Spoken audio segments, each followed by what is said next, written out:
Hello everyone. Before we start, make sure to like and subscribe to the channel, and leave a comment with where you're from and what time you're watching. That way, YouTube will keep showing you stories just like this one. Now, let's begin. Working the North Slope oil fields in Alaska isn't for everyone. The isolation gets to you after a while. Nothing but white tundra and frozen darkness for months on end. I'd been doing pipeline maintenance up near Prudhoe Bay for about 6 years when this happened, February 2018. The money was good, real good, which is why guys like me, Brad, and Tommy kept coming back season after season. We were a tight crew, had each other's backs through blizzards and equipment failures that could kill you faster than you could radio for help. That particular rotation, we'd just finished a week-long repair job on a section of pipe that had developed stress fractures from the constant freeze-thaw cycles. The company put us up in one of those prefab shelters about 40 miles south of Deadhorse, right off the Dalton Highway. You know, that ice road the truckers use. The drive back should have been routine.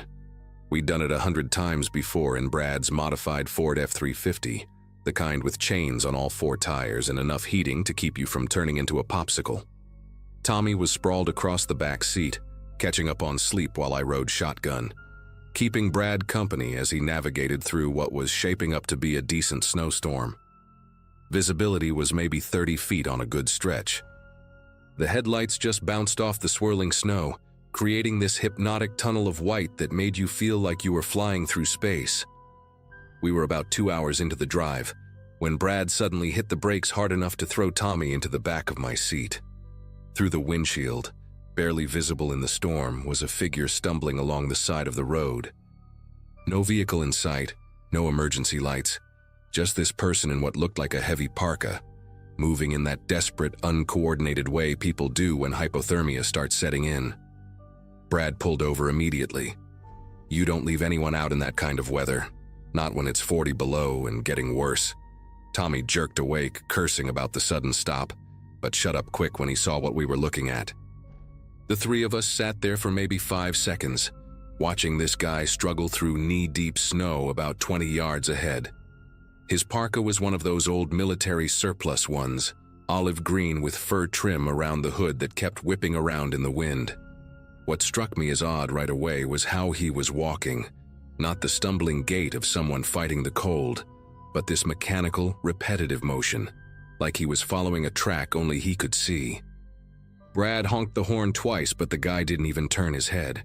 Just kept moving forward, 1 foot after the other, arms hanging loose at his sides.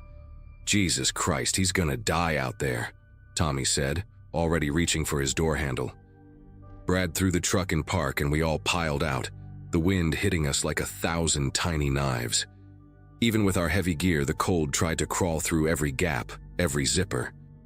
We started jogging toward the guy, calling out, our voices getting swallowed by the storm. When we got within 10 feet, Brad grabbed his shoulder to turn him around, and that's when things got weird. The man's face was pale. I mean paper white, but not frostbitten. His eyes were this cloudy gray color, like dirty ice, and they seemed to look right through us. He had maybe 3 days of stubble, dark against that unnatural white skin, and his lips were moving constantly, forming words we couldn't hear over the wind. But it was the scar that made Brad take a step back, a jagged line running from his left temple down to his jaw, the kind of mark that tells you someone survived something they probably shouldn't have. Sir, are you okay?" Tommy shouted, waving his hand in front of the man's face. No response. The guy just stood there, swaying slightly, those cloudy eyes fixed on something beyond us, beyond the storm, beyond everything. His lips never stopped moving, and when I leaned in closer, fighting every instinct telling me to back away, I could just make out what he was repeating. 247, 247, 247, over and over like a broken record. Brad and Tommy exchanged looks. We'd all heard stories about people going crazy from the isolation up here, but this was different. This felt wrong on a level I couldn't explain. We had to get him in the truck, though. Ethics aside, leaving him would mean explaining a frozen corpse to the state troopers, and none of us needed that paperwork. It took all three of us to guide him to the ford. He didn't resist, but he didn't help either. Just let us move him like a mannequin, his body stiff and cold even through the parka. The weird thing was, he didn't shiver. You spend enough time in the Arctic, you know that shivering is your body's last defense against the cold. When that stops, you're in trouble. But this guy, his skin was ice cold and he wasn't shivering at all. We got him in the back with Tommy, who pressed himself against the far door like he was trying to phase through it. Brad cranked the heat to maximum and pulled back onto the Dalton. For about 10 minutes, nobody said anything. The only sounds were the heater fan on full blast and those lips still moving, still forming those same numbers. Then Tommy cleared his throat and said what we were all thinking. "Guys, doesn't he look like that missing snowmobiler from a couple years back? The one they found the sled but never the body?" Brad's knuckles went white on the steering wheel. I remembered that story. Everyone who worked the slope did. February 2016, a local guy named Christopher Vaughn went missing during a solo snowmobile trip. They found his sled wrapped around a tree about 15 miles from where we picked up our passenger, blood on the seat, drag marks leading into the woods that just stopped. Search teams looked for 2 weeks before calling it. In that kind of cold, without shelter, you've got maybe a few hours. They declared him dead, had a memorial service and everything.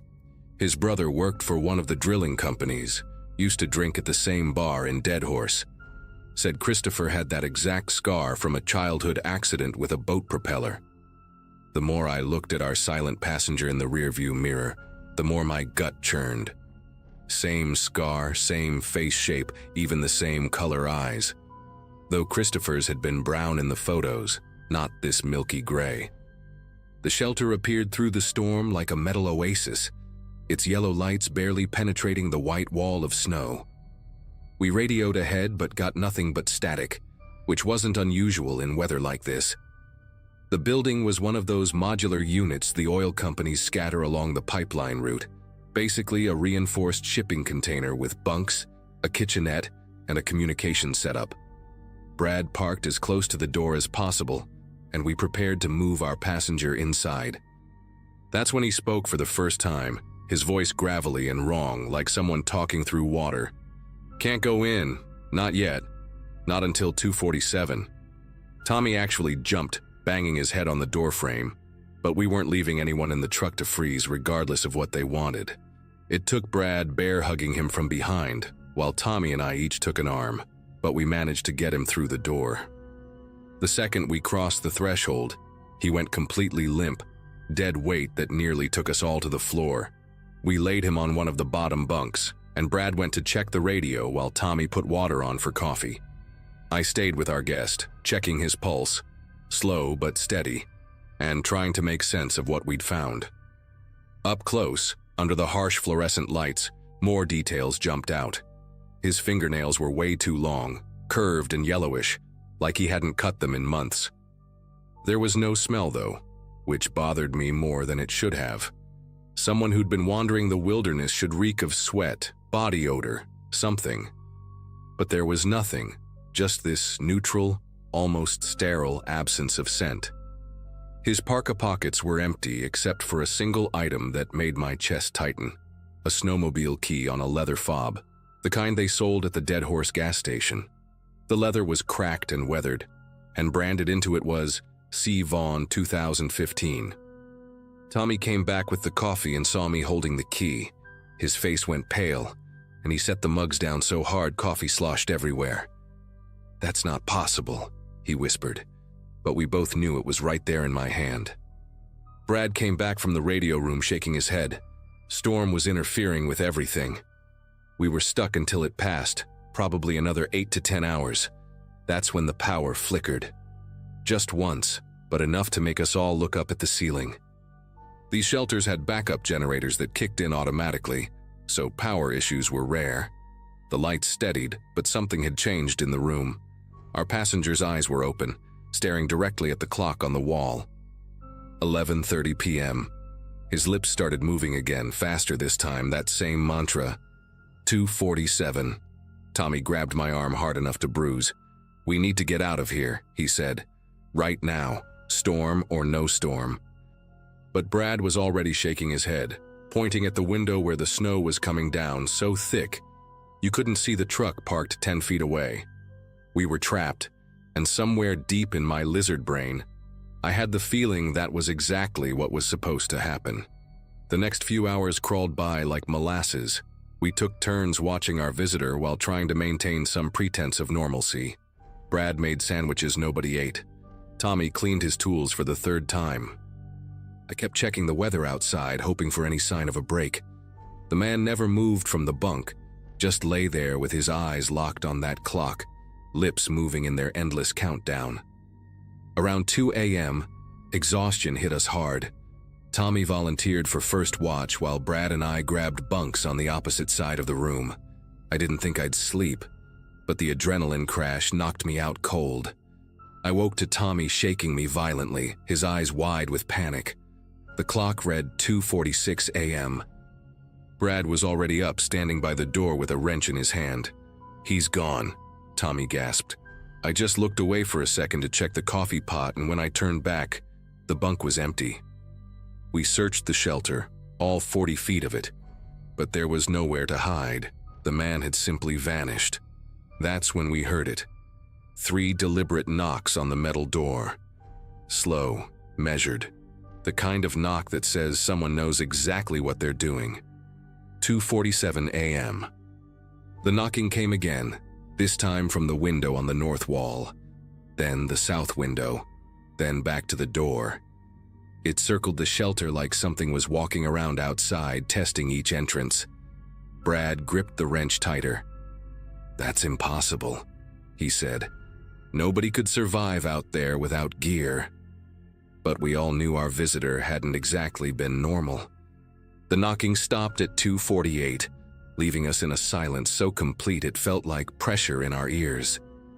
We stayed frozen like that until dawn, nobody willing to be the first to move.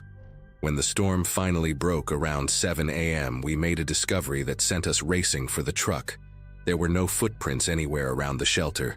Not leading away from the door, not under the windows, nothing. The snow was pristine, untouched, but Tommy never made it to the truck. When Brad and I turned around, he was just gone. No sound, no struggle, no tracks. Just empty air where he'd been standing 2 seconds before. We tore out of there and didn't stop until we hit Fairbanks. Filed a missing person report. Told them about picking up the stranger. Left out the part about him possibly being Christopher Vaughn. The troopers found Tommy's body 3 days later, 15 miles from the shelter in the exact spot where Vaughn's snowmobile had crashed. Frozen solid, lips blue, with drag marks in the snow that just stopped. The nights at mile 237 fuel stops stretched endlessly, each one bleeding into the next until time lost all meaning. I'd been there since early November, manning the counter while Arctic winds rattled the windows and 18-wheelers rolled past like ghosts on the Dalton Highway. The job paid well enough for a college student trying to save money, and the owner, an old guy named Eugene, didn't ask too many questions when I needed extra shifts. Most nights passed without incident. Truckers grabbing coffee, locals filling up their tanks, maybe the occasional tourist who'd gotten turned around in the storm. The station itself wasn't much to write home about. 2 pumps out front, a small convenience store stocked with overpriced snacks, and a bathroom that barely functioned when the pipes weren't frozen solid. Everything changed on my 3rd Wednesday there. The clock had just hit 2 a.m. when I noticed headlights cutting through the blizzard outside. An old Chevy pickup, rust eating through its blue paint job, pulled up to pump number 4 and just stopped. The driver didn't get out, didn't reach for his wallet, didn't even turn off the engine. He just sat there, visible only as a dark silhouette through the frost-covered windshield. After about 10 minutes, I figured maybe he was having car trouble or had fallen asleep, but when I grabbed my jacket to go check on him, the truck suddenly reversed and disappeared back into the storm. Strange, sure, but in a place like that, strange was relative. I made a note in the logbook and went back to restocking the energy drinks, figuring that would be the end of it. The following Wednesday arrived with another blizzard, worse than the last one. Visibility dropped to maybe 20 feet, and the wind made the whole building creak like an old ship. Eugene had warned me about nights like these, said sometimes the weather got so bad that even the truckers would hunker down rather than risk the highway. I was counting inventory in the back room trying to stay busy when I heard the familiar rumble of an engine outside. The clock on the wall showed exactly 2:00 a.m. Through the security monitor, I watched that same blue Chevy pull up to pump 4, same spot as before, and the driver did the exact same thing. Absolutely nothing. This time I got a better angle on the camera, could make out more details. The man wore what appeared to be a heavy winter coat with the hood up, and his hands gripped the steering wheel at precisely 10 and 2. He never adjusted his position, never reached for the radio, never even seemed to breathe. I let it go on for 15 minutes this time before deciding to approach him. The moment I stepped toward the door, keys in hand, the truck's reverse lights flared to life. By the time I pushed through the wind and snow to reach pump 4, nothing remained but tire tracks already being erased by the storm. The whole thing left me unsettled in a way I couldn't quite explain. There was something mechanical about his movements, or lack thereof, like watching a video on loop. I spent the rest of my shift jumping at every set of headlights that passed, but the blue Chevy didn't return. When Eugene came in for the morning shift, I mentioned it to him, trying to keep my tone casual. He just shrugged and said, "We got all kinds out here, especially during storm season." But I noticed he avoided making eye contact when he said it, and his fingers drummed nervously on the counter. By the third Wednesday, I'd prepared myself. I'd even switched shifts with Jasmine specifically to be there at 2 a.m., though I didn't tell her the real reason. The security system at the station was ancient but functional, a setup from the early 2000s that recorded everything on a loop, overwriting footage after 7 days. I'd figured out how to save clips to a USB drive, and I had one ready in my pocket. The storm that night was lighter, just steady snow instead of a full blizzard, which meant better visibility. I positioned myself behind the counter with a clear view of pump 4, pretending to read a magazine while I waited. At 1:58 a.m., I heard it, that distinctive engine rumble growing louder as it approached from the north. The blue Chevy materialized from the darkness like it had been summoned, pulling into the exact same spot with practiced precision. This time, I was ready with the camera controls, zooming in as close as the old system would allow. What I saw made my skin crawl. The man in the driver's seat wasn't just still, he was impossibly still. No Wei-Xiao de toe boo movements from breathing, no shifting to get comfortable, no fidgeting or checking mirrors. His face remained hidden beneath that heavy hood, but his hands on the wheel looked wrong somehow. The skin had a grayish tint, even accounting for the poor camera quality, and the fingers seemed too rigid, like they'd been frozen in place. I recorded everything, my pulse hammering as I watched him sit there for exactly 10 minutes. Then, right on schedule, the reverse lights came on. But this time, instead of backing straight out, the truck turned slightly, and for just a second, the driver's side faced directly toward the camera. The hood fell back just enough for me to glimpse his face, and what I saw sent me stumbling backward into the cigarette display. The features were human but wrong. Sunken eyes that didn't reflect any light, skin that looked like old leather, and an expression of complete emptiness. No recognition, no emotion, nothing that suggested a living person sat behind that wheel. The truck vanished into the night before I could recover my composure. I spent the next hour replaying the footage, trying to convince myself I'd misunderstood what I'd seen, that the poor lighting and old camera had played tricks on me. But each viewing only confirmed my initial impression. Whoever or whatever sat in that truck wasn't right. I saved multiple copies of the recording and started digging through the station's old logbooks, going back months, then years. Eugene kept meticulous records in a storage closet behind the break room, dusty binders filled with delivery schedules, maintenance reports, and incident logs dating back to the station's opening in 1987. That's when I found the first mention, December 1993. A note about a customer complaint regarding an abandoned vehicle at Pump 4 during the 2 a.m. hour. The description matched perfectly. Blue Chevy pickup, lone male driver, never exits the vehicle. The entries appeared sporadically after that. Always on Wednesdays, always during winter storms, always at exactly 2 a.m. The real shock came when I found a folder labeled Incident Reports, Law Enforcement, tucked behind the older logs. Inside were photocopied police reports, missing person flyers, and newspaper clippings. One caught my attention immediately. An article from January 1992 about a local man named Walter Hendricks who'd disappeared during a severe blizzard. He'd been driving home from his job at a mining camp when his truck, a blue 1988 Chevy Silverado, vanished somewhere along the Dalton Highway.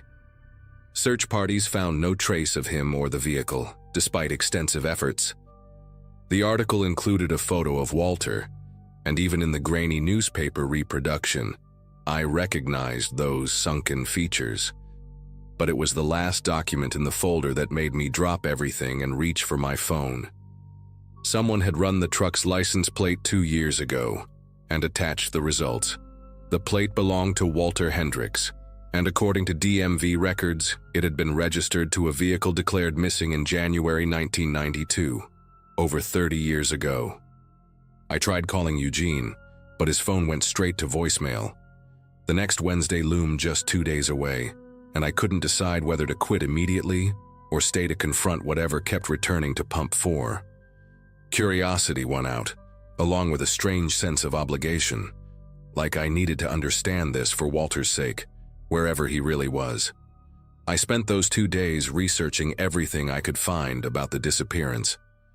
Walter had been 28 when he vanished, worked rotating shifts at the Red Dog mine, and left behind a wife and infant daughter. The search efforts had been hampered by the blizzard that night, with visibility near zero and temperatures dropping to 40 below. One detail from the police report stood out. Walter's last radio contact with the mining camp mentioned stopping for gas, though he never specified where. The timeline would have put him near mile 237 around 2 a.m., right when the storm hit its peak. I also discovered something else in the newspaper archives. 3 other people had gone missing along that stretch of highway over the years, all during winter storms, all late at night. None of them were ever found. Wednesday arrived with clear skies for once, stars visible through the station windows and the temperature hovering around -20. I'd convinced myself that maybe the clear weather would break the pattern, that whatever brought Walter's truck back only came with the storms. But at 1:45 a.m., clouds rolled in from nowhere, bringing snow that fell in thick, heavy sheets. By 1:55, visibility had dropped to almost nothing, and I knew he'd come. I'd prepared everything: fresh batteries in my flashlight, my phone fully charged, Eugene's number on speed dial, and a baseball bat from the storage room tucked behind the counter. At exactly 2 a.m., those familiar headlights pierced through the snow. The blue Chevy rolled up to Pump 4 with that same mechanical precision, and Walter, or the thing that used to be Walter, sat behind the wheel in his eternal vigil. This time, I didn't wait. I grabbed the flashlight and bat, took a deep breath, and pushed out into the storm. The cold hit like a physical force, stealing my breath and making my eyes water instantly. Snow swirled in chaotic patterns, reducing the world to a white void broken only by the dim glow of the station lights and the idling truck.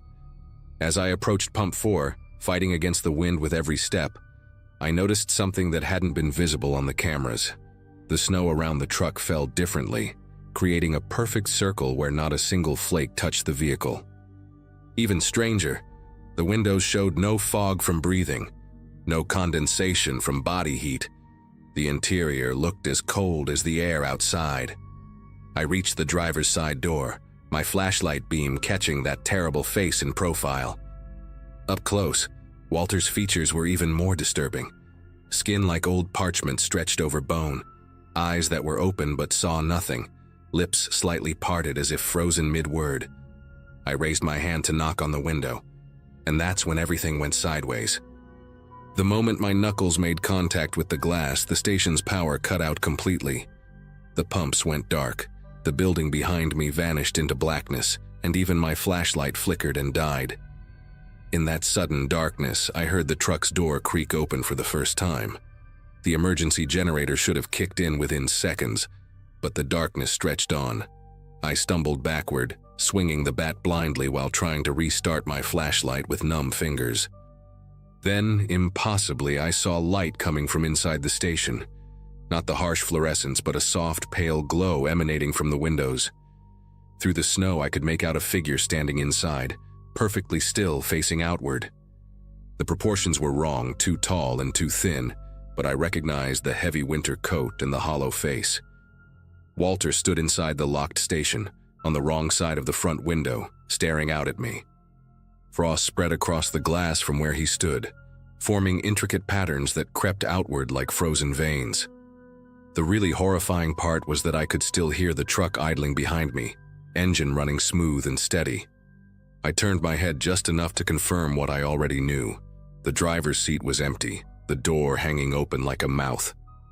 When I looked back at the station, Walter had moved closer to the glass, close enough that I could see every detail of his ruined face, those empty eyes fixed on mine with an intensity that made my chest tight with panic.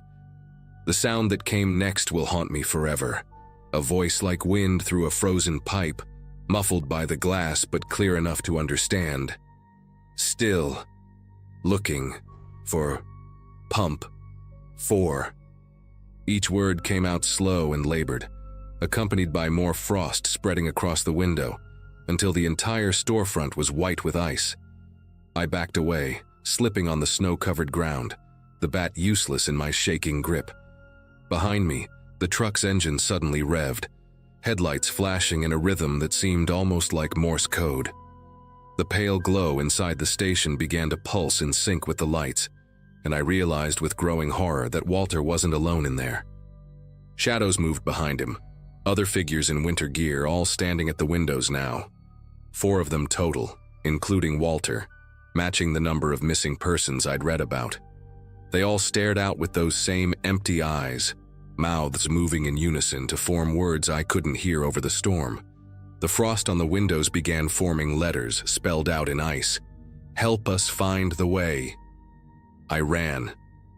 Not back to the truck, not to the highway, but around the building to the employee entrance, fumbling with my keys while those dead eyes tracked my movement through every window. The door finally gave way and I burst inside, slamming it behind me and throwing the deadbolt. The emergency lights suddenly blazed to life, revealing an empty store. No figures at the windows, no frost on the glass. Everything normal except for the thundering of my own heartbeat. But the truck was still out there. I could hear it idling at pump 4. I called 911 with trembling fingers, babbling about intruders and power outages, anything to get someone else there. While waiting, I grabbed the USB drive with the footage and stuffed it in my pocket, then noticed something that made me sick. The clock on the wall showed 2:47 a.m., but according to my phone, only 10 minutes had passed since the power went out. The responding officer found nothing. No truck, no footprints except mine. No frost damage to the windows. The next morning I gave Eugene my resignation, packed my things and left Alaska entirely. But sometimes, on winter nights when the snow falls heavy, I still dream about Pump 4 and those words traced in ice. I never found out what they were looking for, and honestly, I hope I never do. October 2019 was when everything changed between me and my dad. We'd planned this moose hunt up in Alaska's Copper River Basin for months, our first real father-son trip since I'd moved to Seattle for work 3 years earlier. I'm 28, do IT consulting, and honestly hadn't spent more than a weekend with the old man since college. He'd been hunting that region for over 2 decades, knew every ridge and creek like they were extensions of his own backyard. We drove up from Anchorage in his trusty Chevy Silverado, rifles secured, camping gear packed tight, both of us genuinely excited about disconnecting from the world for 5 straight days. The plan seemed straightforward: track some moose, maybe get lucky with a clean shot, and just enjoy the wilderness without cell towers or work emails buzzing in our pockets. The first day unfolded exactly as we'd hoped. We hiked roughly 6 miles from our parking spot, found a solid campsite near this narrow creek that cut through a valley surrounded by dense spruce and birch. Dad had that confident swagger he always got in the woods, pointing out animal signs, explaining wind patterns, sharing stories about previous hunts in the area. The weather was crisp but not brutal, maybe 35 degrees with clear skies and that perfect autumn light filtering through the trees. We set up our tent, organized our gear, and spent the evening planning our route for the next morning while sharing a thermos of coffee spiked with whiskey. Everything felt normal, peaceful even. We were both tired from the hike, talking quietly about family stuff, work stress, life in general. Neither of us had any idea that we were already being watched. The weirdness started on day 2. We'd been hiking for about 3 hours, following this game trail that wound up through a series of rocky outcrops, when Dad stopped dead in his tracks. He was staring at something about 30 yards ahead, his expression shifting from casual interest to genuine confusion. When I caught up to him, I saw what had grabbed his attention, scattered pieces of what used to be a caribou, but not like any kill I'd ever seen before. The bones were picked completely clean, almost surgically precise, but the strange part was how the pieces were arranged. They weren't just randomly scattered like a normal predator kill would be. Instead, they formed this weird pattern, almost like they'd been deliberately placed in a rough circle around a flat boulder. The skull sat right in the center, empty sockets staring up at the gray sky, and the larger bones radiated outward like spokes on a wheel. Dad knelt down next to the remains, running his fingers along the clean bone edges. He'd been hunting for over 20 years, seen plenty of bear kills, wolf packs feeding, even mountain lion attacks. But this was different. The bones were too clean, too organized, and there wasn't a single track anywhere in the soft earth around the site. Not even a partial paw print or scuff mark. "Kevin," he said quietly, using my full name, which he only did when he was seriously concerned. "I've never seen anything like this. Whatever did this, it's big enough to take down a full-grown caribou, but smart enough to not leave any evidence behind." We spent another 10 minutes examining the area, circling wider and wider, but found absolutely nothing. No fur, no blood trail, no disturbance in the surrounding vegetation. It was like the animal had just materialized, arranged these bones with surgical precision, then vanished into thin air. We tried to shake it off and continued our hunt, but the discovery had clearly rattled both of us. Dad kept glancing back toward the bone site, and I caught myself scanning the tree line more frequently than usual. About 2 miles further up the trail, we found another kill, this time a ptarmigan, but again the remains were arranged in that same unnatural pattern. The small bones formed a perfect miniature circle around a smooth river stone, with the tiny skull positioned exactly in the center. What made it even more disturbing was that ptarmigans are ground birds, easy prey for foxes or hawks, but there were no feathers scattered around, no signs of a struggle, nothing that would indicate a normal predator-prey encounter. Dad picked up one of the delicate wing bones and held it up to the light, showing me how cleanly it had been stripped of meat. "This is surgical work," he muttered, his voice barely above a whisper. "No animal does this kind of precision cleaning naturally." The pattern continued throughout the day. We found 5 more kill sites, each one more unsettling than the last. A ground squirrel arranged around a piece of quartz, a marten's bones forming a perfect circle around a flat piece of shale. Each site was immaculate, sterile almost, with that same eerie precision that made the hair on my arm stand up. What really got to me was the escalation. The kills were getting fresher as we moved deeper into the basin. The first caribou had been there for days, maybe weeks, but the last few sites still had that metallic smell of recent death clinging to them. Dad started walking differently, keeping his rifle ready, constantly checking behind us. Neither of us wanted to admit it out loud, but we both knew something was tracking our movements, staying just far enough ahead to prepare these grotesque displays for us to find. It was like we were being led deeper into its territory, following a trail of increasingly fresh kills that served as both warning and invitation. That night, we made camp in a small clearing surrounded by thick spruce trees, both of us too on edge to venture further. Dad insisted we keep the fire burning all night, taking turns on watch even though we'd never done that on previous camping trips.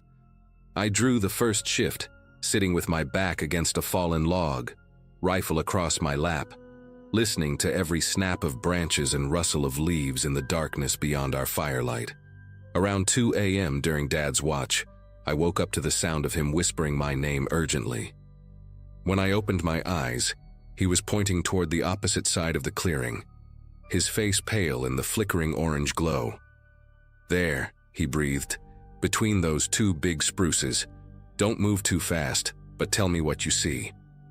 I turned my head slowly, following his gaze, and that's when I saw them. Two enormous yellow eyes reflecting our firelight, positioned about 8 feet off the ground, completely motionless. They weren't the typical green eyeshine you'd expect from a deer or moose, but this intense, almost golden color that seemed to pulse with intelligence. The eyes watched us for what felt like hours, but was probably only 15 minutes. They never blinked, never moved, just maintained that steady, calculating stare that made my skin crawl. Dad had his rifle trained on the spot, but neither of us could make out any body shape or outline in the darkness behind those eyes. Whatever was watching us was massive. The eye placement alone suggested something significantly larger than any wolf or bear I'd ever encountered. The strangest part was how absolutely silent it was.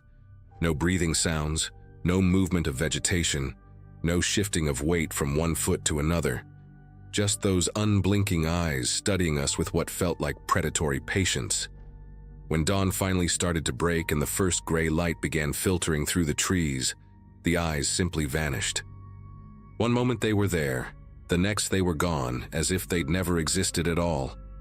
We searched the area thoroughly once we had enough light, but found no tracks, no disturbed vegetation, no physical evidence that anything had been there. Day 3 changed everything. We'd been hiking for about 4 hours, both of us jumpy and exhausted from the sleepless night, when we reached the ridgeline overlooking the main valley. Dad was using his binoculars to scan for moose sign when he suddenly went completely rigid. "Jesus Christ," he whispered, handing me the binoculars with shaking fingers. "Tell me I'm not losing my mind." I adjusted the focus and looked where he was pointing, and there it was.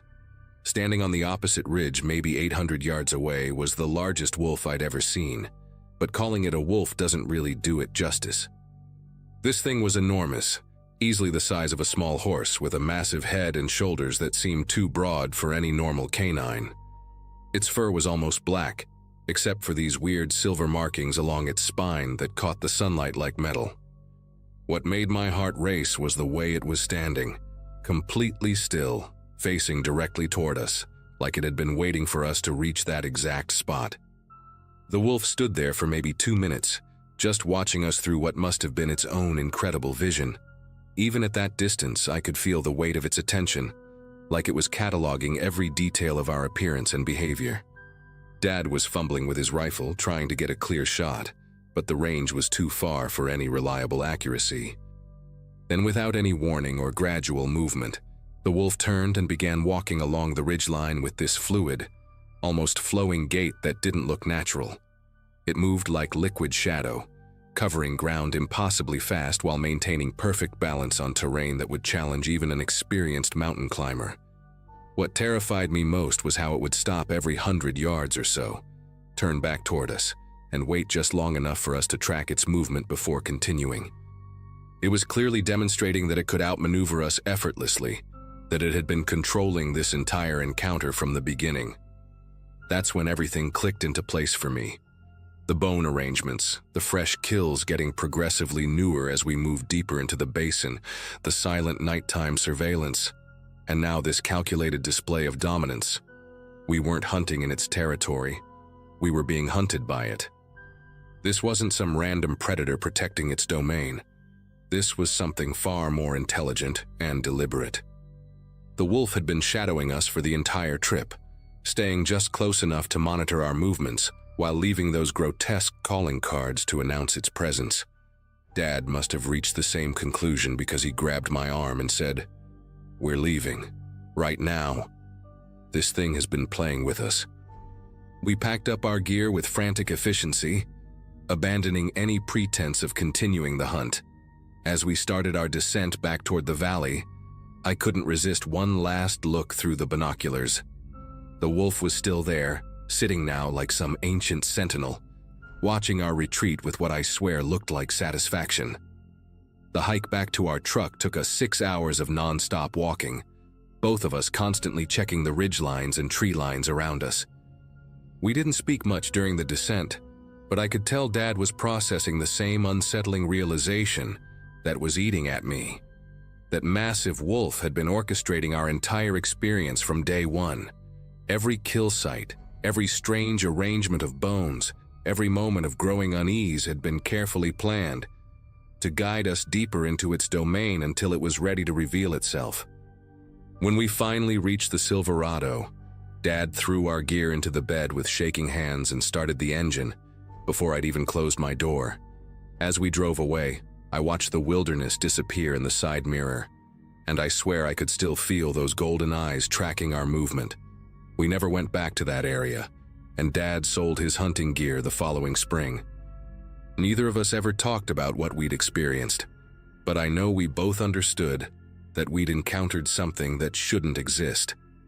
An apex predator with intelligence that bordered on supernatural, and we'd been incredibly lucky to leave its territory alive. The Caribou Migration Project seemed like the perfect opportunity to advance my career as a wildlife biologist. After 6 years of smaller research assignments, I finally had the chance to lead a team studying how climate change was disrupting traditional migration routes near the Yukon River. The assignment came through in late April 2017, and within 2 weeks, I was heading into the Canadian wilderness with a 5-person research team. We were tasked with monitoring 43 GPS-collared caribou over 3 weeks, documenting their movements and behavior patterns. The data we collected would potentially influence conservation policies across the region, making this one of the most important projects I'd ever been involved in.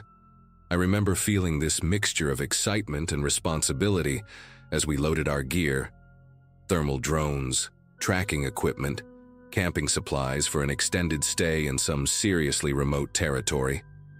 Our base camp was established at an old logging site that had been abandoned sometime in the 1980s.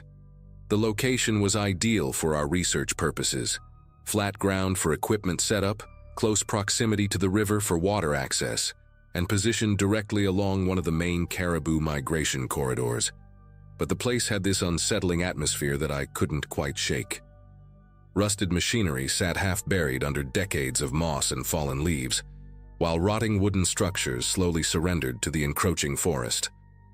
My team consisted of Dr. James Mitchell, our experienced project leader, Lisa Chen from the university's wildlife department, and 2 graduate students named Alex and Maria. We'd collaborated on previous assignments, so there was an established workflow to how we organized our campsite, distributed daily responsibilities, and settled into our research routine. The first few days proceeded exactly according to plan, with clear, consistent GPS signals streaming in from all tagged animals. The work itself was methodical and rewarding. Every morning, we'd check our tracking systems while drinking coffee around the portable camp stove, watching dozens of red dots move across our digital maps. The caribou were following their expected routes, clustering in feeding areas during the day and moving steadily northward each night. Lisa handled the thermal drone flights, capturing behavioral footage that would complement our GPS data. Alex and Maria took turns monitoring the radio frequencies, while Dr. Mitchell and I analyzed movement patterns and updated our field notes. The weather held steady: cool mornings, warm afternoons, and crystal clear nights perfect for equipment operation. By day 5, we documented some fascinating deviations from historical migration patterns. Exactly the kind of data that would make our research valuable. The routine was comfortable, predictable, and everything was going according to our carefully planned schedule. During those first several days, I started noticing small details about the abandoned logging site that hadn't been immediately apparent. There were these perfectly straight cut marks on certain trees, far too precise to be natural, suggesting the loggers had used some kind of advanced equipment for their time. The concrete foundations of demolished buildings formed geometric patterns that seemed almost deliberate, like whoever had designed the original layout had some specific organizational system in mind. Most intriguingly, we found several metal plates buried under decades of debris, each one stamped with sequential numbers but no company identification or dates.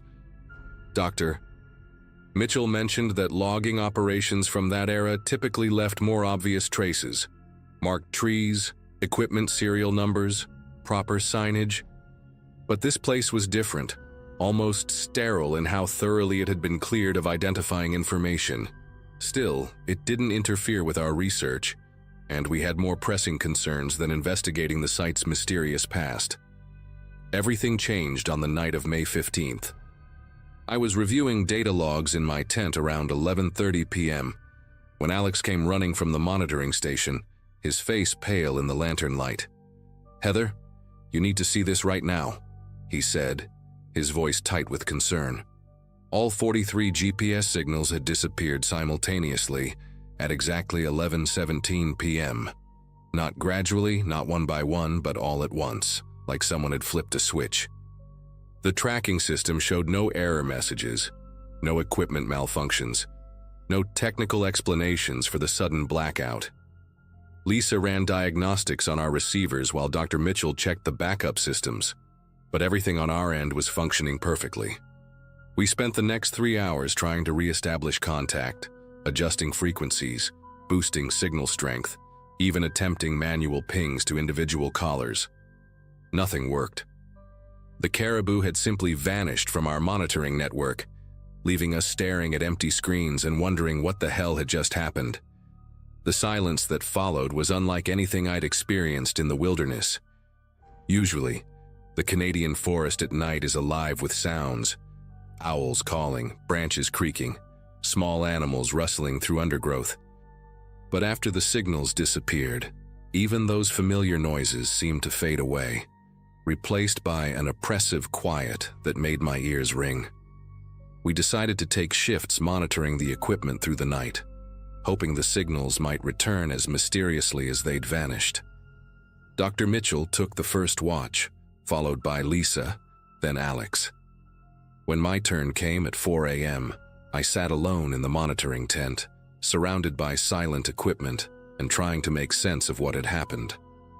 The GPS system had never failed so completely before, and the timing, all signals cutting out at the exact same moment, suggested something far more serious than a simple technical glitch.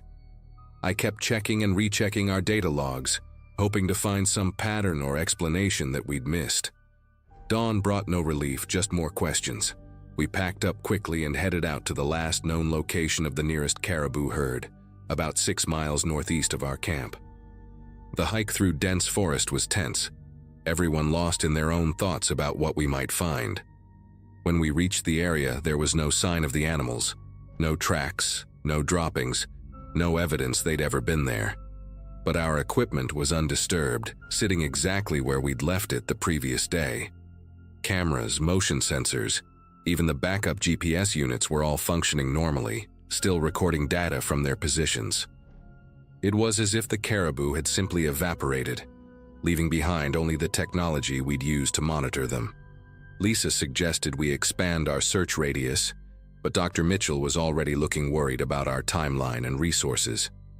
We spent the entire day searching a 12-mile area, finding nothing but empty wilderness and the growing certainty that something unprecedented had occurred.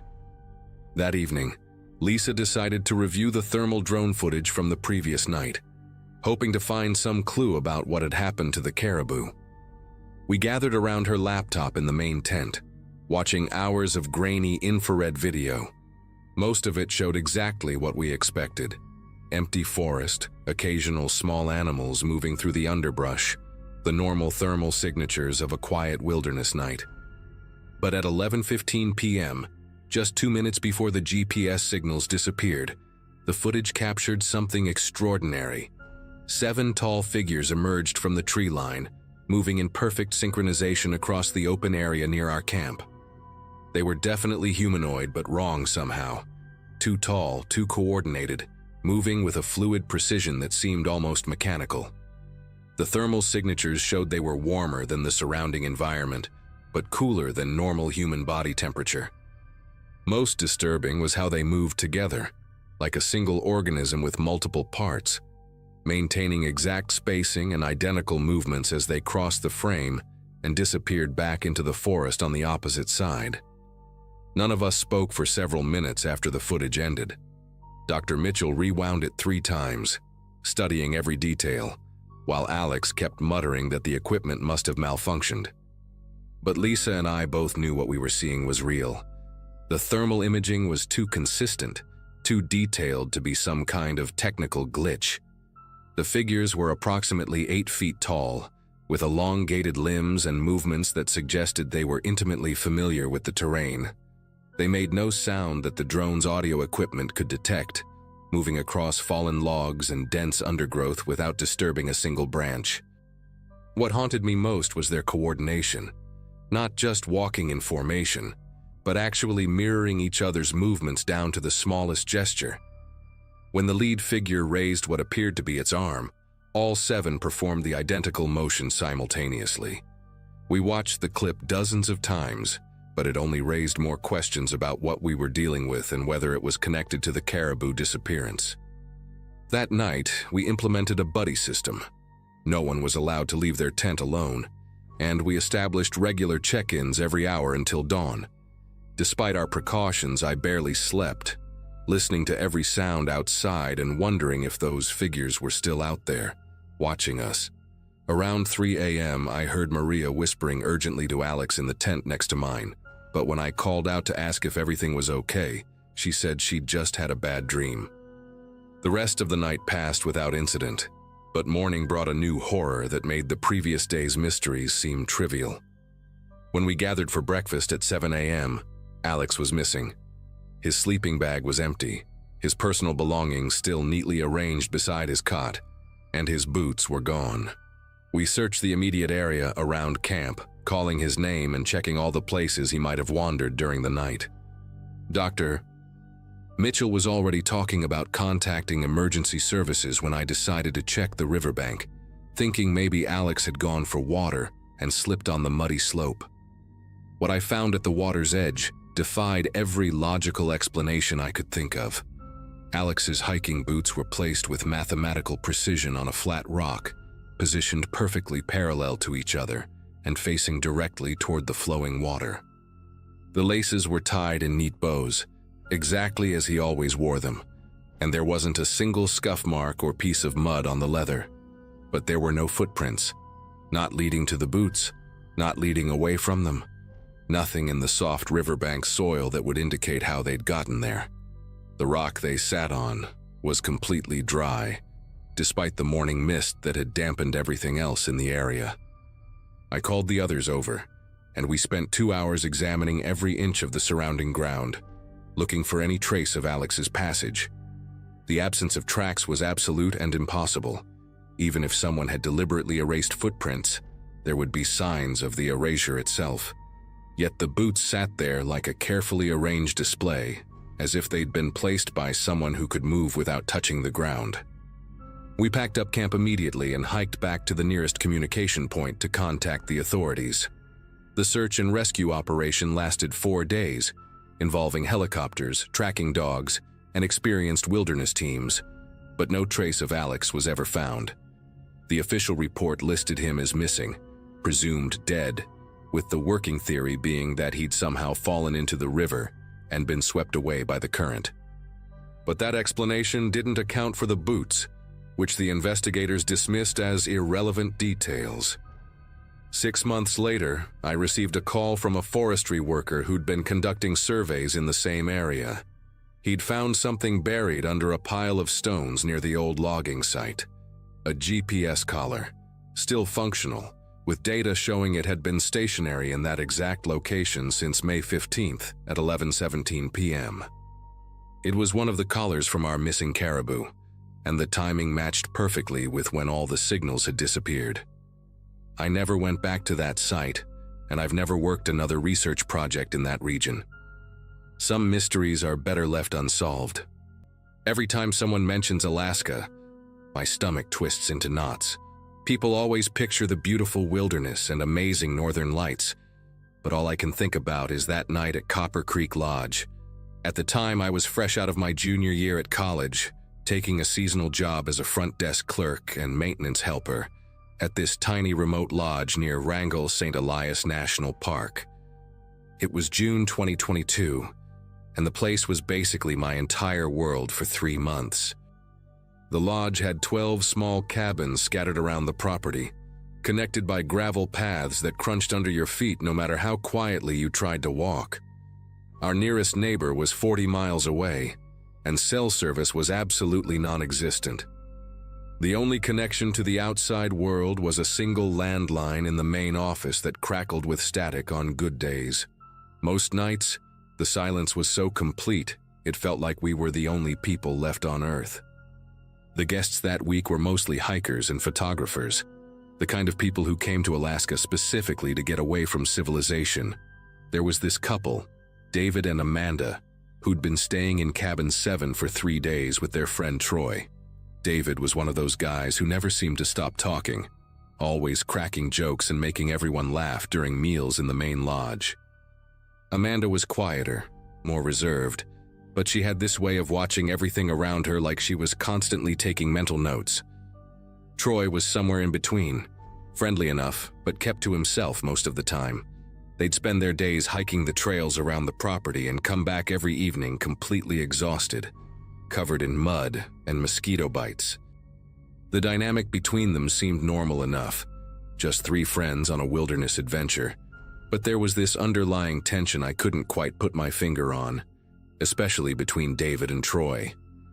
The day everything went wrong started like any other. I'd spent most of it fixing a broken water heater in cabin 3 and restocking supplies in the main lodge. The weather had been unusually warm for June, and by evening the air was thick with mosquitoes and that strange twilight that never quite turns to full darkness during Alaskan summers.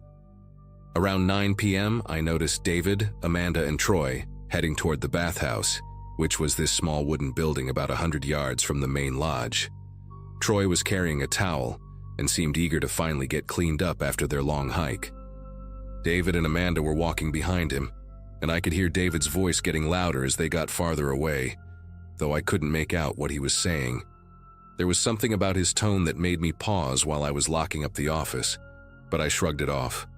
Guests argued sometimes, especially when they were tired and dealing with the isolation.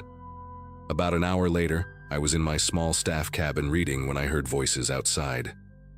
At first, I thought it was just other guests coming back from the evening activities, but the voices were getting closer and more agitated.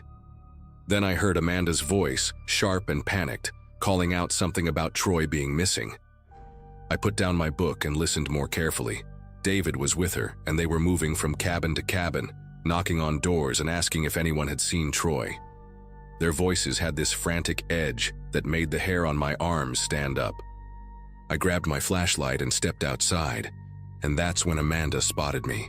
She came running over, her face pale even in the dim light, and David was right behind her with this wild look in his eyes that I'd never seen before. Amanda kept saying Troy had disappeared after some kind of fight near the bathhouse, but when I asked for details, both of them seemed to stumble over their words. The story they told me kept changing every time I asked a question. First, Amanda said Troy had gotten into an argument with a stranger who was lurking around the bathhouse. Then David jumped in and said the stranger had been there for hours, just watching people come and go.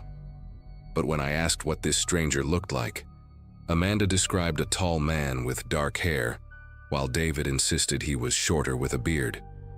Their descriptions were so different it was like they were talking about completely different people. Amanda kept wringing her hands and looking around nervously, while David was pacing back and forth, running his fingers through his hair repeatedly. The whole situation felt wrong, like they were performing some kind of rehearsed panic rather than genuinely worried about their friend. I told them we should check the bathhouse first, and maybe Troy had just wandered off to cool down after whatever argument had happened. But as we walked toward the building, I noticed David kept glancing at Amanda with these quick, meaningful looks that made my skin crawl. The bathhouse was completely empty when we got there, but there were clear signs of some kind of struggle.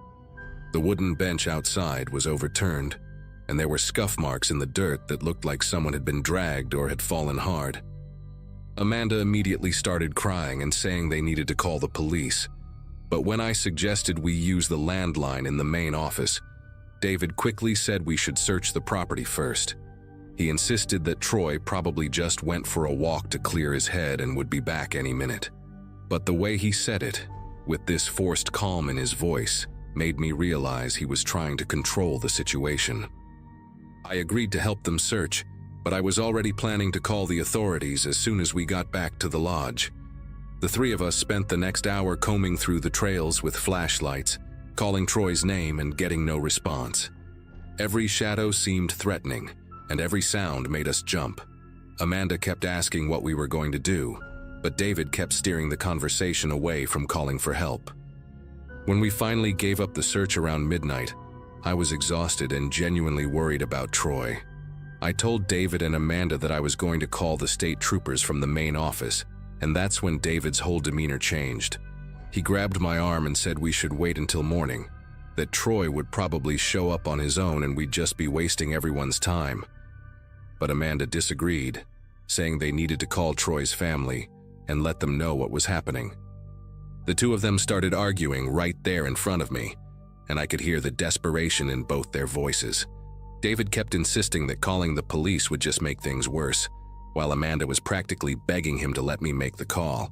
During their argument, I noticed David had scratches on his forearms that definitely weren't there earlier in the day, and when I asked him about them, he claimed he'd gotten them while pushing through some bushes during our search.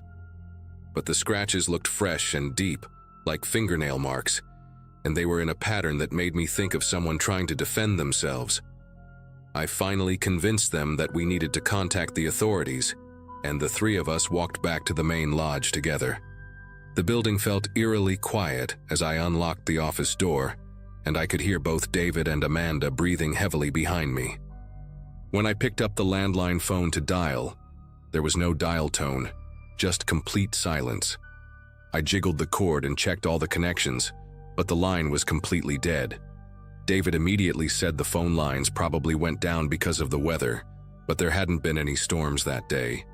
Amanda was getting more agitated by the minute, pacing around the small office and muttering about how they needed to get help somehow. I told them I'd drive to the nearest town in the morning to report Troy missing, but David quickly volunteered to go instead. He said he knew the area better and could get there faster, but something about his eagerness to leave made me suspicious. I insisted that we all stay together until we figured out what had happened to Troy, and that's when I noticed David and Amanda exchange another one of those loaded glances. We decided to wait until dawn before making any decisions, and I offered to let them stay in the main lodge instead of going back to their cabin. Amanda accepted immediately, but David seemed reluctant, saying he wanted to go back and get some of their things. I watched him walk toward cabin 7, and something about the way he moved, quick and purposeful, made me decide to follow him at a distance. I grabbed my flashlight and snuck out the back door of the lodge, staying in the shadows as I made my way toward their cabin. David went inside for maybe 10 minutes, and when he came out, he was carrying a large duffel bag that looked much heavier than it should have if he was just getting clothes. He also had something wrapped in a towel tucked under his arm, and he kept looking around nervously as he walked back. I managed to get back to the lodge before him, but I pretended to be dozing in one of the lobby chairs when he returned. Amanda was curled up on the couch, but I could tell she wasn't really sleeping either. The three of us spent the rest of the night in that main room, and I don't think any of us got a minute of real sleep. When the sun finally came up around 4:30 a.m., I suggested we all walk back to the bathhouse area in the daylight to see if we could find any more clues about what happened to Troy. David immediately protested, saying we'd already searched thoroughly and wouldn't find anything new. But Amanda stood up and said she wanted to look again, and after a moment of hesitation, David agreed to come with us. As we walked toward the bathhouse, I noticed David kept positioning himself between Amanda and me, like he was trying to control what we could see or where we could go. The morning light revealed details we'd missed in the dark. There were drops of what looked like dried liquid on the wooden steps of the bathhouse, and the ground around the building was more disturbed than I'd initially realized. Amanda pointed out a torn piece of fabric caught on a nearby bush, and when she started to reach for it, David quickly stepped in and said we shouldn't touch anything that might be evidence. But the way he said it, with this forced authority in his voice, made me wonder if he was trying to preserve evidence or destroy it. Around 7 a.m., I heard the distant sound of a helicopter approaching, which was unusual since we rarely got air traffic that early in the morning. David's face went completely white when he heard it, and he started talking rapidly about how they should probably head back to their cabin to pack up and leave. But Amanda was staring at the helicopter with this expression of relief mixed with terror, and she whispered something about hoping it was help. The helicopter landed in the clearing near the main lodge, and 2 state troopers got out along with a paramedic. My first thought was that someone else had called about Troy, but then I realized that was impossible, since our phone lines were down. One of the troopers approached us and asked if we were the people who'd reported a missing person, and before I could answer, David jumped in and said there had been a misunderstanding. He claimed Troy had just wandered off for a walk and had probably already made it back to town on his own. The trooper looked skeptical and asked to speak with each of us separately, starting with Amanda.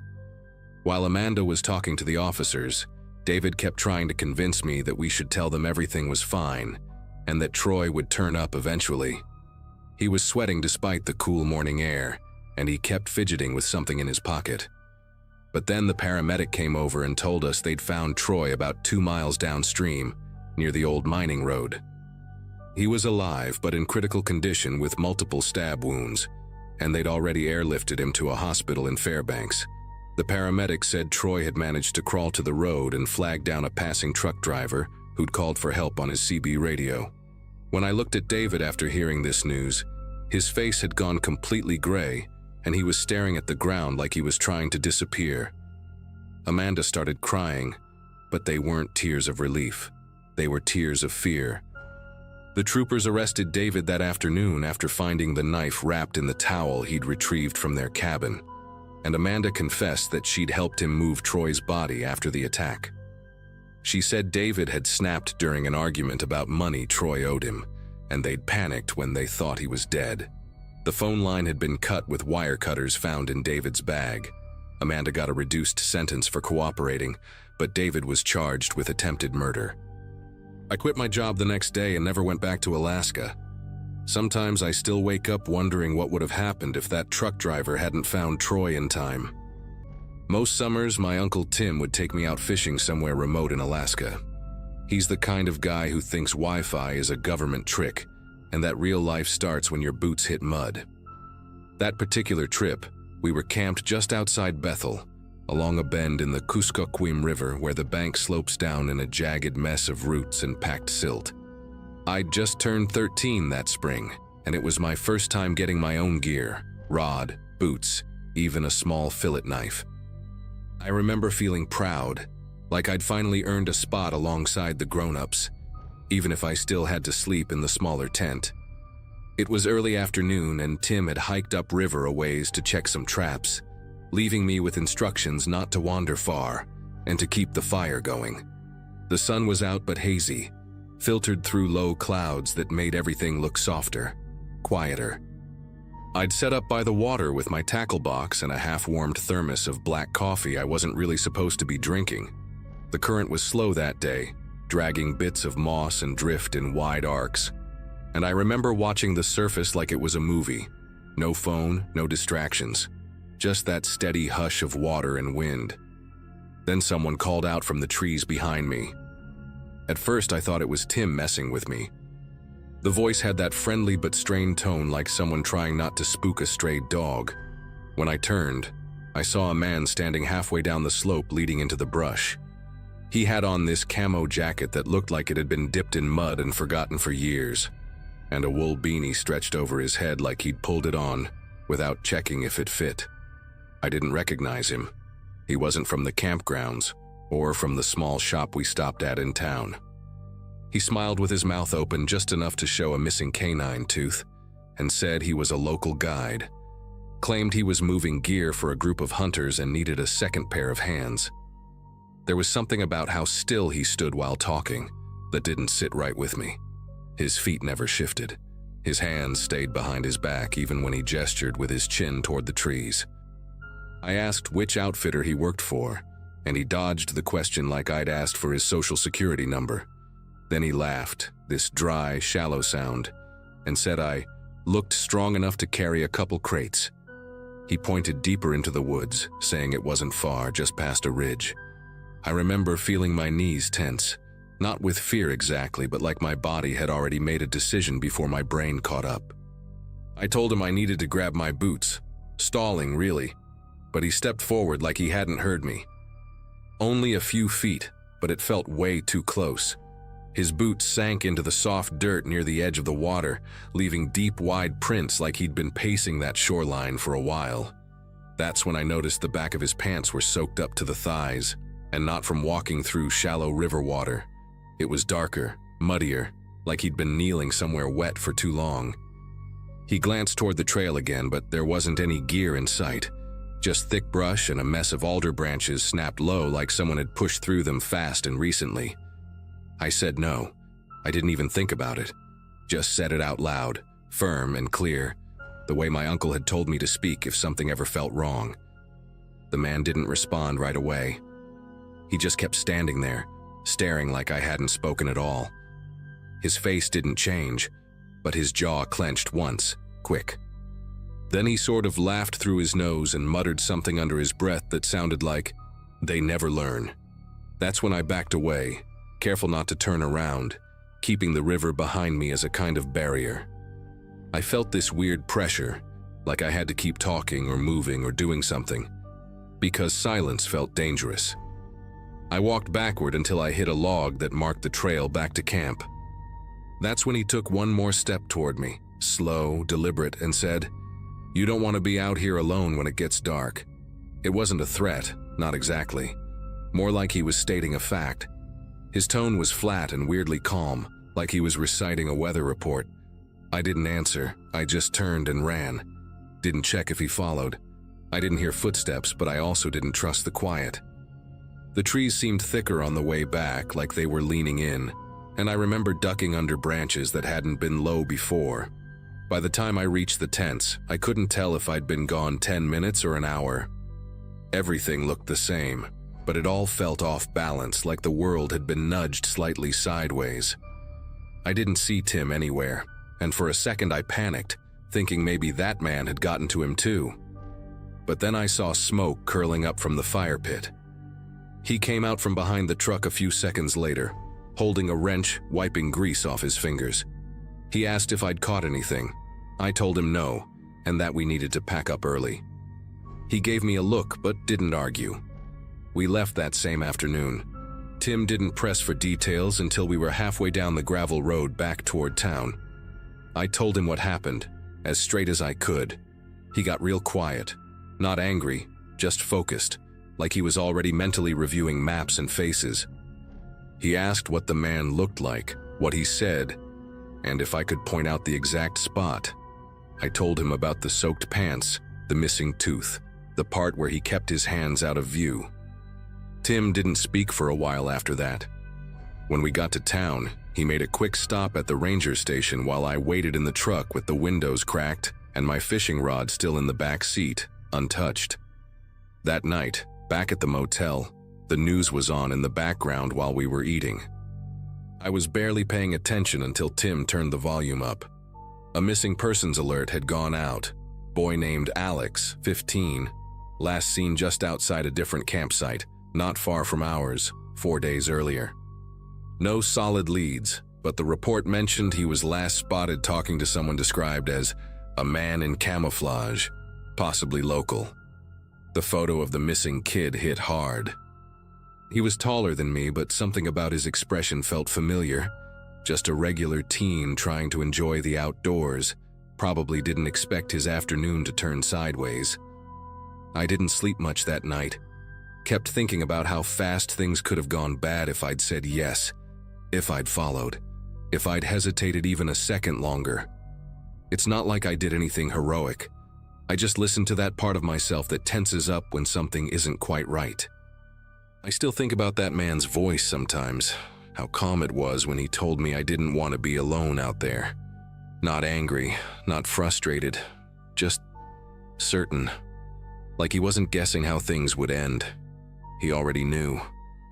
We haven't gone back to that spot since. Tim said we'd stick to places closer to town for a while. I never saw the man again, and as far as I know, no one was ever arrested. The other boy, Alex, was never found. His name comes up sometimes in forums like this, and every time it does, I think about saying something, about reporting the interaction again. But the truth is, I've already said what I know. And maybe posting here now is just a way to remind anyone reading. Trust that gut feeling, even if it doesn't make sense in the moment, especially when it doesn't. I still don't know why I didn't turn around that day. Part of me thinks it was just denial. I didn't want to admit something was wrong.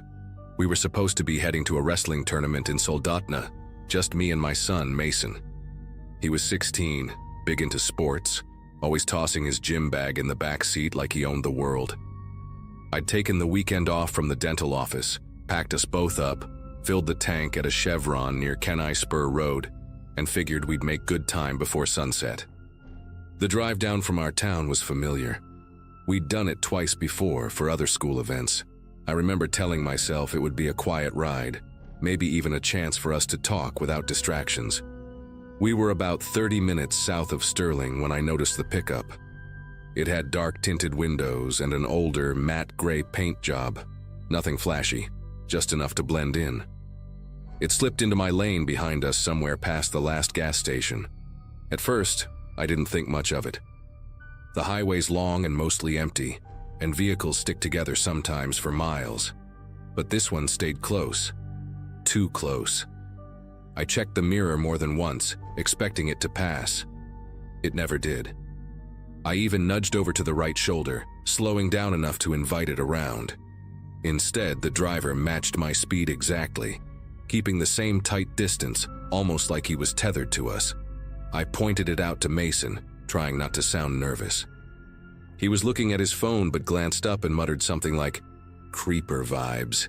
He wasn't wrong. I tested it again, sped up a little, then dropped to under the speed limit. The truck mirrored everything.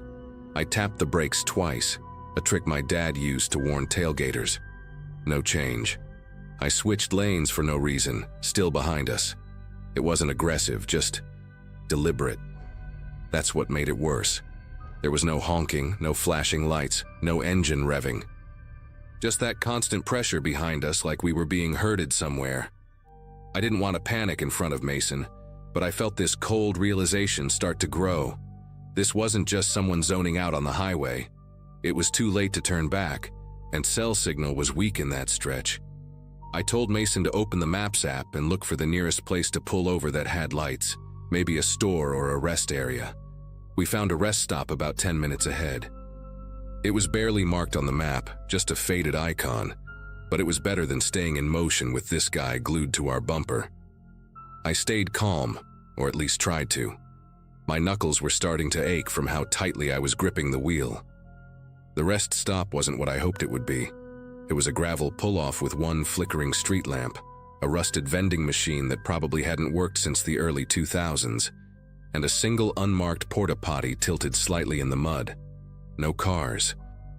No people. Just wind moving through the trees and the dull hum of the nearby river.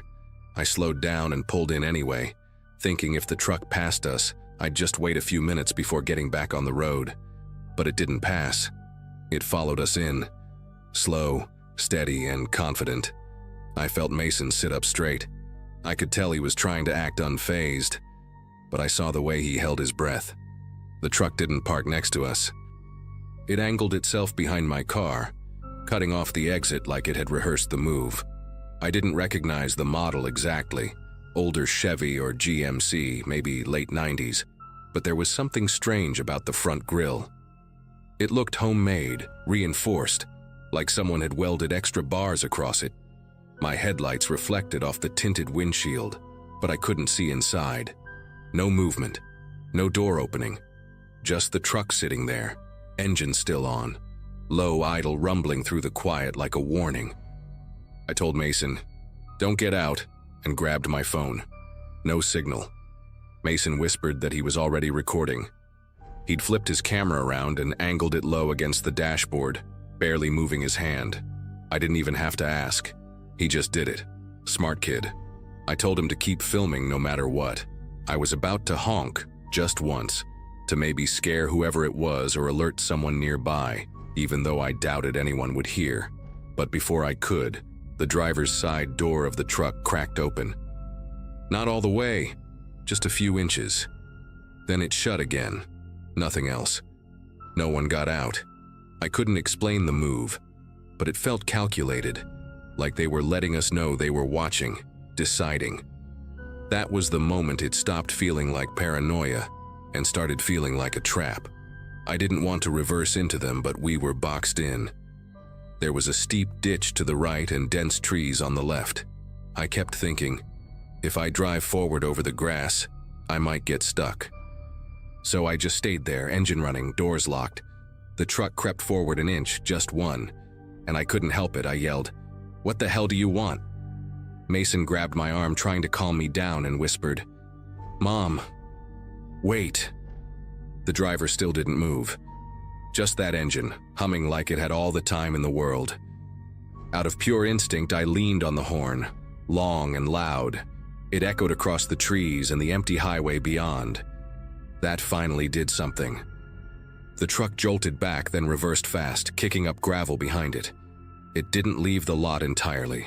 It stopped again by the exit, halfway turned toward the road like the driver couldn't decide whether to flee or wait. I put the car in drive, aimed straight at the ditch, and floored it. The wheels bounced hard over the edge, the undercarriage scraped, but we made it through the muddy patch and onto the far side of the rest stop. I didn't look back until I was on the highway again. When I checked the mirror, the truck was gone. Not on the road behind us, not in the lot. Just vanished. Mason stopped recording, and we drove the next 20 minutes in silence until we hit a more populated area, and I could finally breathe again. I pulled into a busy grocery store parking lot and made him send the video to my email just in case. We sat there for a while before I called the police. I didn't even care if they thought I was being dramatic. I knew what we'd just experienced wasn't normal. It wasn't road rage, it wasn't a prank. It was something darker. The trooper who met us took it seriously. I showed him the footage, and he actually recognized the truck right away. He didn't give us the full story, but he said the driver matched the description of someone they'd been trying to locate for months, connected to at least 3 other roadside harassment reports along the Kenai Peninsula. Always late afternoons, always targeting women driving alone or with kids. Nothing had escalated to violence, but the behavior was escalating. He said Mason's video was the clearest evidence they had so far, and that it might finally give them what they needed to make an arrest. We never heard what happened after that. They didn't follow up, probably for legal reasons, but I've never driven that stretch of highway again, not without someone in the passenger seat and a full tank of gas. Mason stopped asking for solo drives too. He still jokes that he saved the day with his camera, and maybe he's right. That little bit of instinct might have kept us from becoming another case they never solved. I just hope whoever was behind that wheel, whoever thought that kind of thing was a game, realized they picked the wrong car that night.